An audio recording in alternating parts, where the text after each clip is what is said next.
Welcome to the Real News Network. I'm Paul Jay in Washington.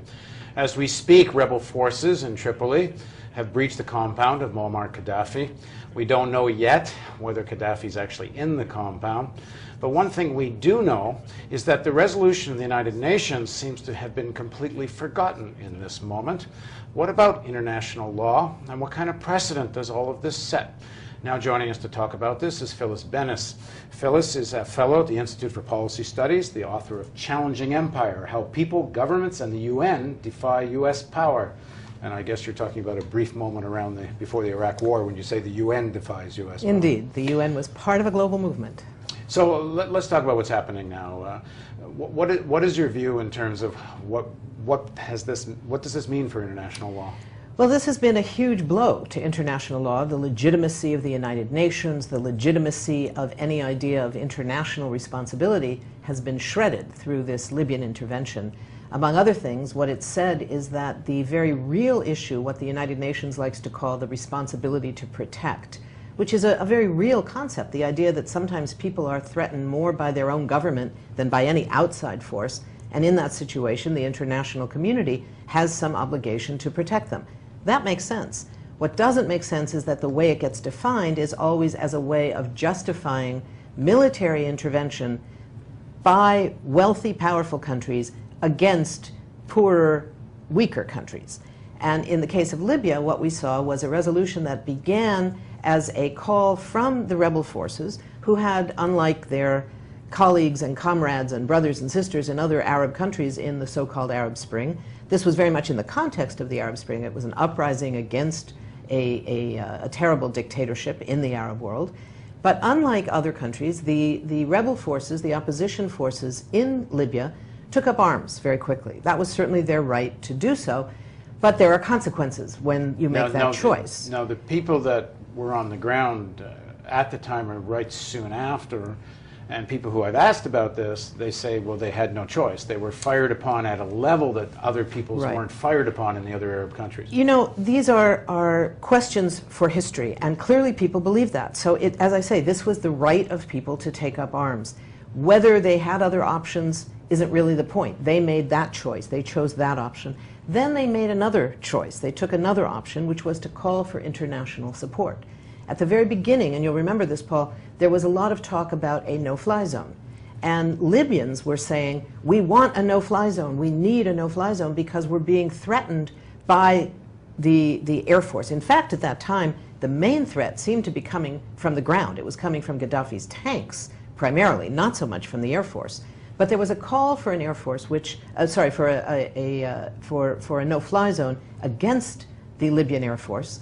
And in response to that, a number of top people in the U.S. Pentagon said, no, you can't do a no-fly zone because a no-fly zone starts with bombing Libya. Let's be clear about it. The language was very straightforward. They said, we can't do that alone. It wouldn't work. So instead of saying, and so we're not going to support it, instead of that, the U.S. position was, we're not going to support a no-fly zone alone. So give us that draft resolution, they said to the British and the French, who were the ones pushing for this move.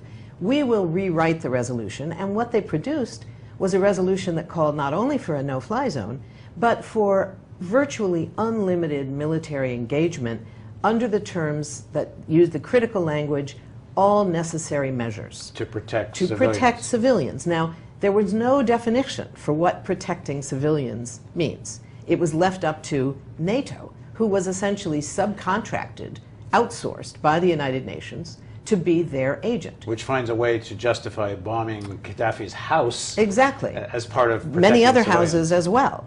And the question of defining who are we going to attack, what is protecting civilians going to look like, was left not to the UN Security Council, not to the UN Peacekeeping Department, certainly to the UN's humanitarian agencies, but it was left to NATO.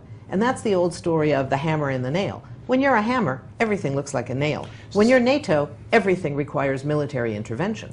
So what Putin later accused the Americans and French and British of doing is essentially really just picking one side in a civil war, just supporting them under the rubric of protecting civilians. Well, it's a little bit, we have to be a little careful about Putin. It was, after all, the acquiescence of Russia and China in the Security Council, as well as South Africa and Brazil and India, countries that really should have known better, should have had more of a principled opposition to this, who allowed this to go forward. I mean, that's a very important point, because even if they had wanted to have some resolution to protect Benghazi, there could have been a far more restricted resolution. Absolutely. And instead they let the Europe... With no restrictions. They said to NATO, go ahead, do what you want.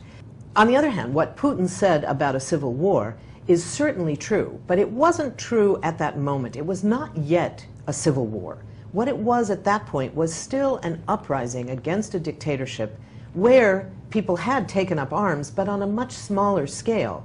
They had shown themselves able to fight back quite successfully, but they still felt that they needed this external help.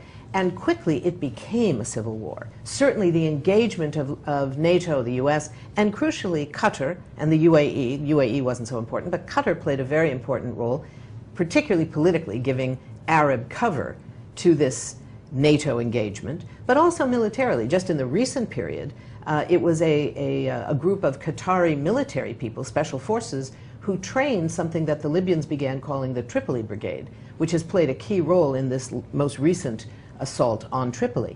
So this outside force essentially ensured that this uprising was turned into a civil war with NATO and the West because I think it's pretty clear it could never have gotten to the scale it Absolutely did not. Without this kind of NATO support. Absolutely not. I mean, it's not that, the early stages of Benghazi are not that different than what seems to be going on in some parts of Syria right now. In Syria, and in fact, what was going on at the same time in Bahrain, where you had a huge escalation. I mean, we forget how many people were killed in a very short time in Bahrain. We forget even in Egypt. 900 people were killed in the 18 days of the uprising in Egypt. This was a nonviolent uprising, but it wasn't nonviolent on the part of the Mubarak regime, and people paid a huge price for it. Now, the attacks that were beginning in Libya were more than that. But whether it was a qualitatively different situation, I'm not sure you can say that. It was more, but you know, it was different.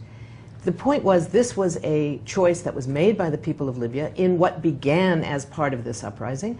One of the consequences, of course, is now the question is a very real one, whether this is, assuming there is, at the end of the day, a defeat of the Gaddafi regime and the coming to power of something else, whether that will be a real victory for the people of Libya, or whether it will be a real victory for international oil companies and NATO. And our recent past shows that it's not very often that you have an outcome that